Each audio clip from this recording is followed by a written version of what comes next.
এখন কুঠি বাড়ির দোতলায় এসেছি। এখানে একটি সুন্দর টেবিল আছে, ডিম্বাকৃতির টেবিল, রবীন্দ্রনাথ ঠাকুর কর্তৃক ব্যবহৃত।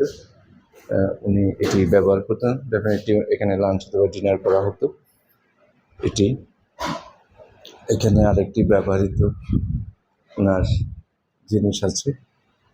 এটি বিশেষ করে বসার সুপার মতো লাগতেছে, অনেক সেই সময়কার। ওনার ছবি আছে এখানে। এটি দোতলার আয়োজিত, অনেক স্মৃতি বিজড়িত।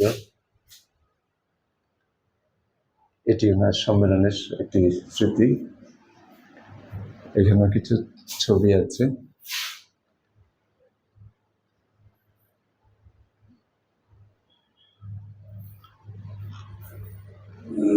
অনেক সুন্দর।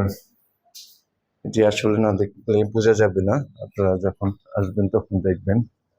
এটি আরেকটা তখনকার সময় স্মৃতি বিজড়িত সুন্দর, অনেকটা স্পিড বোটের আকারে। ইংরেজিটা স্পিড বোট, চপ্পলা, বিশ্বকবি রবীন্দ্রনাথ ঠাকুর কর্তৃক ব্যবহৃত, অনেক সুন্দর। এটি ওনার আরো কিছু উক্তি এখানে আছে। এটি আরেকটি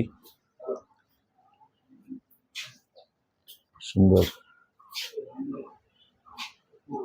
পন্টুনেশ্বরী ব্যবহার করতেন উনি। এটি একটি